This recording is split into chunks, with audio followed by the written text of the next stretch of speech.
Radios. Alors, on m'a fait quelques petites confidences sur vous, et si vous regardez un petit peu sur la table qui est entre nous, on m'a dit que nous avions un point en commun, ce sont quelques petites douceurs, parce que vous êtes un fan, ce sont des chocolats en fait aux saveurs du Maroc. Ça, on a encore le droit. On a le droit absolument de tout. Ça pourra vous servir de joker éventuellement pendant cet entretien, quoique vous êtes surtout connu pour votre franc-parler, donc je pense pas que vous en ayez besoin. Tout d'abord, bienvenue à Dakhla, bienvenue à celle que l'on surnomme chez nous notre perle du Sud. Dans son message, le souverain, bien adressé aux participants, a rappelé à quel point Dakhla occupe une place de choix dans l'histoire du Maroc. Votre présence ici, Monsieur le Président, dans nos provinces du Sud, est un message très fort. J'aimerais vous demander tout d'abord quel est votre rapport à la terre marocaine. Vous savez, c'est bien connu, mes convictions personnelles sur le Maroc, Monsieur le Premier ministre, Monsieur le ministre, mon attachement à Sa Majesté le roi, mon admiration pour la culture, l'histoire, la modernité sont connus depuis bien longtemps. Et ce qu'est en train de réaliser le Maroc est assez unique. Si on regarde les 15 dernières années, où le monde arabo-musulman n'a pas été épargné, ou la Méditerranée, comme si on était sur l'Atlantique. Enfin, le Maroc a cette double culture, où la Méditerranée était ravagée. Quels sont les pays qui peuvent se targuer, dans ces 15 dernières années, d'avoir incarné la stabilité, l'ouverture, le progrès, la modernité, avec des difficultés, avec des crises, avec des épreuves, avec sans doute des échecs. Mais qui peut prétendre égaler ce que fut au cours de ces 15 dernières années la stabilité marocaine? Quel pays qui a Alors justement, parce que je vais vous interrompre, vous savez, je ne vais pas vous laisser. Et moi, je vais terminer quand même. Oui. Juste. Allez-y. Vous savez, vous allez me donner du mal. Ben, je sais. Je veux dire que regardez ce qu'on a appelé les printemps arabes. Qui peut dire?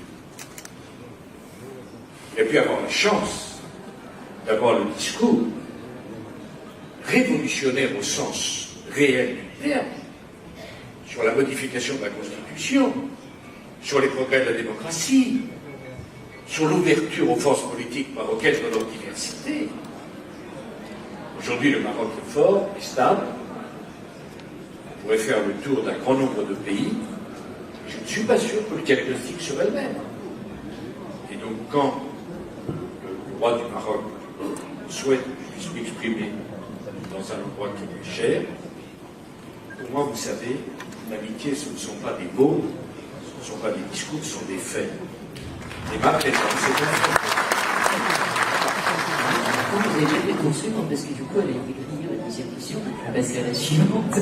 C'est pour ça que j'ai mis des petites douceurs entre nous deux. Vous connaissez ce célèbre proverbe africain qui dit « Seul, on va plus vite, ensemble, on va plus loin ». Je trouve que c'est le sens de tout ce qui nous réunit tous ici aujourd'hui. Ce sommet de Grand Montana, pour cette édition 2018, est placé sous le signe de la coopération Sud-Sud, une coopération plus forte en Afrique. Il y a tout juste un peu plus d'un an, il y a un événement historique, il y a eu un événement historique sur le continent, le Maroc faisait son grand retour au sein de la famille africaine, au sein de l'Union africaine, et j'imagine que c'est un événement que vous avez suivi de très près. Mais c'est un événement considérable. L'Afrique, entre la fin du siècle précédent et la moitié du siècle et le nôtre, aura vu sa population multipliée par 10. L'Afrique, en 2050, aura 2,5 milliards d'habitants. Le Maroc est une puissance africaine. Et le retour dans l'Union africaine du Maroc, c'est très important pour le Maroc, qui a une vocation de pont entre l'Europe et l'Afrique, mais très importante pour l'Afrique, parce que c'est une économie moderne, un pays stable et un pays démocratique, qui revient sur la scène africaine. Et en cela, c'est un élément majeur. Et vous savez, moi je suis européen. Il y a 14 km dans le détroit de Gibraltar entre l'Europe et l'Afrique. Donc les choses sont très simples. L'échec de l'Afrique sera le drame de l'Europe. Le succès de l'Afrique sera la survie de l'Europe. Nos destins sont liés. Et il n'y a rien de plus important pour les Européens, les 500 millions d'Européens, que de se préoccuper de façon absolument prioritaire de ce que sera l'avenir économique de 2,5 milliards d'Africains, dont la moitié aura moins de 20 ans. Ce n'est pas une plaisanterie, c'est un sujet politique, c'est un sujet stratégique de très grande ampleur. Alors, le Maroc, par sa position politique, historique, géographique, a un rôle majeur à jouer. Et nous devons tout faire pour développer l'Afrique. Je plaide pour que les Européens mettent en place un véritable plan Marshall de développement économique de l'Afrique. Je suis bien placé pour dire que lorsque la Grèce, l'Irlande, le Portugal ont été pas loin de tomber en faillite, l'Europe a pu trouver les moyens de sauver ces pays d'Afrique. Nous devons trouver les moyens d'aider l'ensemble du continent africain à développer des infrastructures qui permettront de développer une économie africaine qui elle-même fournira du travail aux jeunes Africains. Vous ne pouvez pas le faire seul, quel que soit par ailleurs. Excusez-moi, c'est pas du tout un réflexe sur le diable. Parfois, j'entends dire c'est absurde. L'Afrique représente un marché avec un désir de consommation fantastique et une résilience aux épreuves extraordinaires dont l'Europe a besoin. L'Europe représente des capitaux et un développement technologique. Nous devons faire plus. Alors, ça pose d'autres problèmes. Je dis d'ailleurs que je souhaite qu'on change les conditions de la concurrence. Si c'est des fonds européens qui sont mis pour développer un plan gigantesque au service des infrastructures africaines, il est parfaitement normal que les entreprises européennes aient une priorité dans le développement, dans l'utilisation de ces fonds et dans le développement de ces infrastructures. Mais c'est capital, c'est stratégique. Et si on ne fait pas ça, on peut se retrouver dans des situations extrêmement graves, avec 500 millions d'habitants en Europe, 2,5 milliards d'habitants en Afrique. Je voudrais vous rappeler que, outre les 14 km du détroit de Gibraltar, on peut venir d'Afrique subsaharienne en Europe à pied. Il suffit de traverser la frontière entre la Turquie et la Grèce. Je reste sur ce fameux plan Marshall. D'abord, à savoir, est-ce que les États européens l'entendent? La solution, elle a été souvent reprise de cette jeunesse africaine. Dans son discours, lors de la fête du trône en juillet dernier, Sa Majesté le roi Mohammed VI affirmait une nouvelle fois que l'avenir de l'Afrique passe par sa jeunesse. Il l'a rappelé dans le message adressé tout à l'heure à tous les participants du Grand Montana. Le souverain soulignait ceci: une occasion inespérée qui s'offre ainsi à l'Afrique de bénéficier d'une main-d'œuvre jeune, éduquée et abondante pour nourrir sa croissance économique. C'est ce que vous dites en substance dans ce que, avec ce fameux plan Marshall. Mais est-ce que les États européens l'entendent? Vous savez, malheureusement, je ne sais pas qui entend qui en Europe aujourd'hui. Il y aurait beaucoup à dire sur le sujet. J'ai essayé, et sans doute pas assez, de porter l'Union pour la Méditerranée. L'idée reste neuve, l'idée reste forte. La Méditerranée du Sud et la Méditerranée du Nord vont travailler ensemble. La paix du monde se fera dans la Méditerranée. Chaque fois que nous, les Français, nous avons tourné le dos à la Méditerranée, on a donné le sentiment de tourner le dos à notre passé, en vérité, on tournait le dos à notre avenir. Et au cœur de la Méditerranée se jouent les questions de sécurité et de lutte contre le terrorisme, où le Maroc et la France ont une communauté de vue totale. Se jouent les questions d'immigration, qui sont des questions d'une force, d'une complexité extrême, qui fait que non seulement on ne doit pas mettre ça sous le tapis, mais on doit en parler calmement, de façon responsable.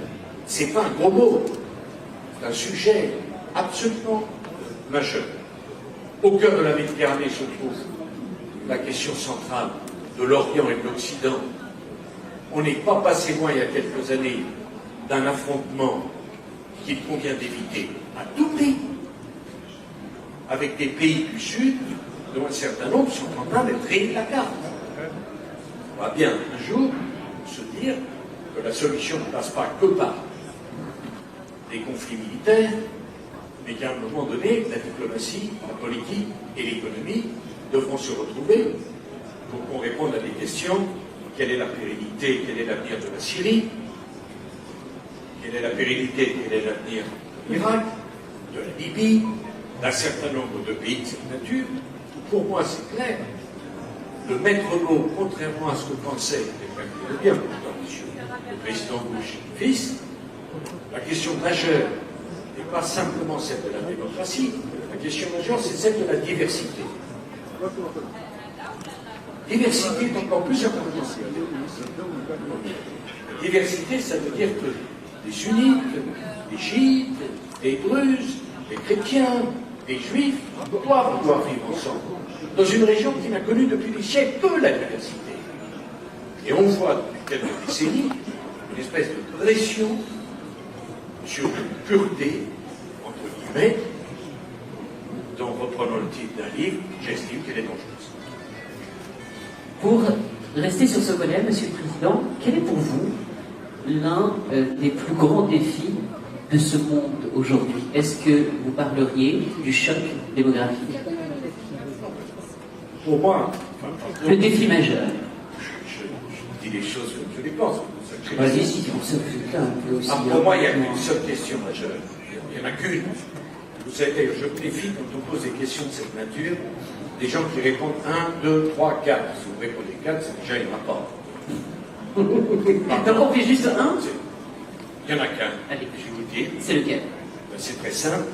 Nous sommes 7 milliards d'habitants sur la planète. Dans 30 ans, nous serons 9 milliards. Et à la fin du siècle, on sera 11 milliards. Vous m'entendez bien?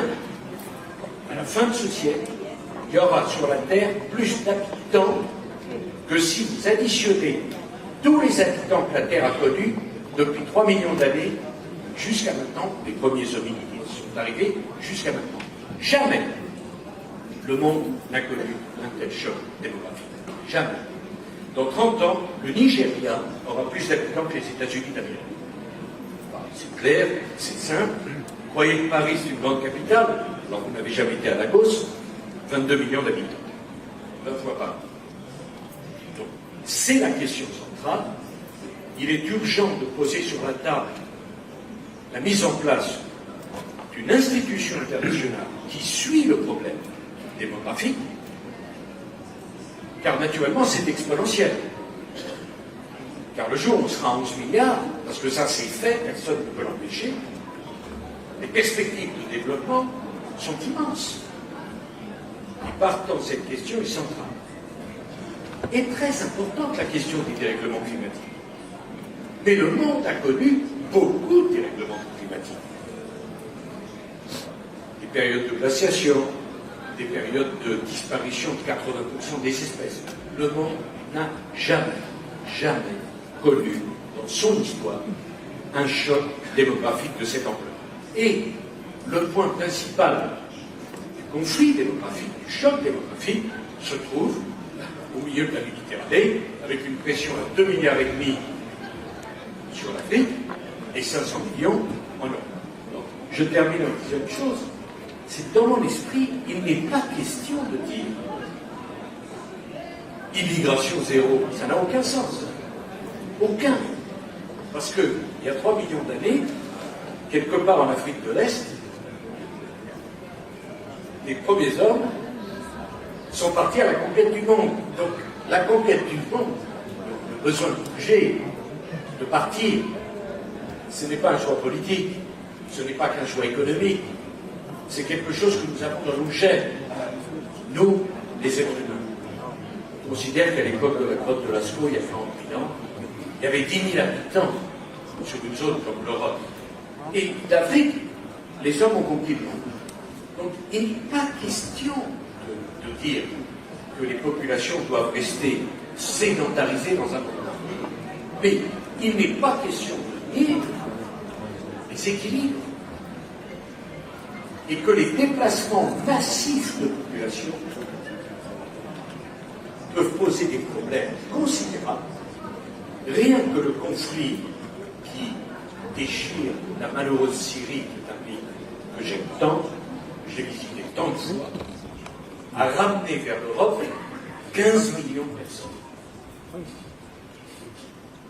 Si on ne voit pas ça, et si on dit qu'il ne faut pas en discuter parce que c'est gênant, alors on passe à côté d'un problème considérable, et je ne vois pas comment on peut régler un problème considérable sans en parler. Alors justement, on va rester là-dessus sur une actualité. Quand vous voyez l'actualité aujourd'hui, où tout va très vite, la force des réseaux sociaux, où les chefs d'État communiquent sur Twitter ou autres d'ailleurs, où tout semble quelquefois banalisé, sommes-nous en train de vivre un véritable tournant politique, une nouvelle façon de gouverner quand on voit par exemple le président américain Donald Trump titiller son ennemi nord-coréen en parlant de celui qui a le plus grand pouce? Ça vous fait vraiment rire ou ça vous inquiète sérieusement? Ça, il n'y a pas de quoi rire. Et je ne suis pas persuadé qu'on peut dire des choses extrêmement intelligentes et pertinentes en 2 phrases. Jamais le bruit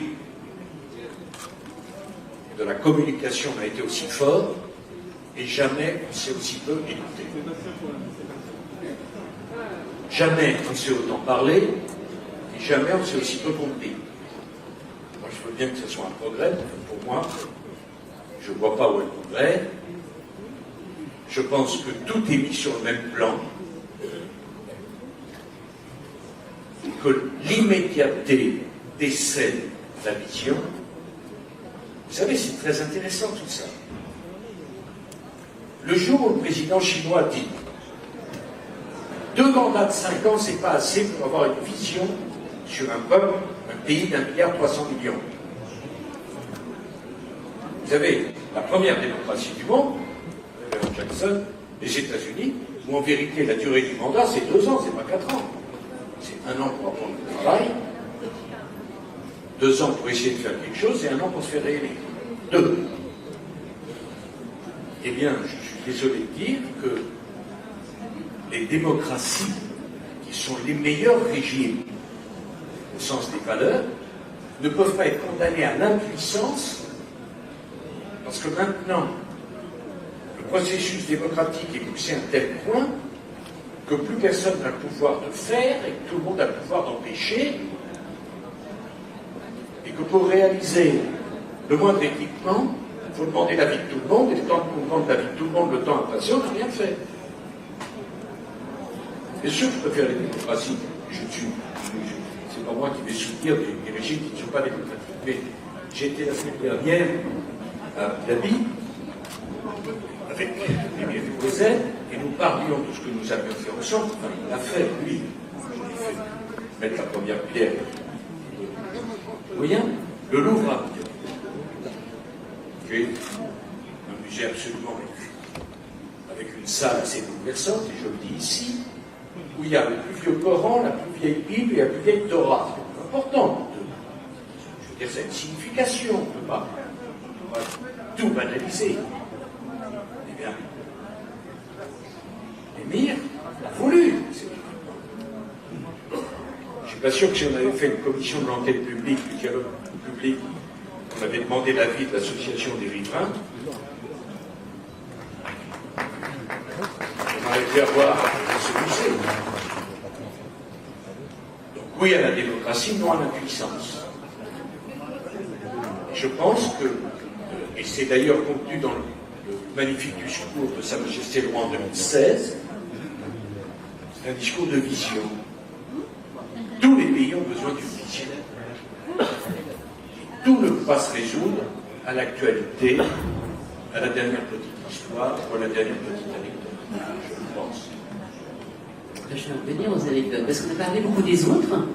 On va parler un petit peu de vous, si vous le permettez. Juste un mot.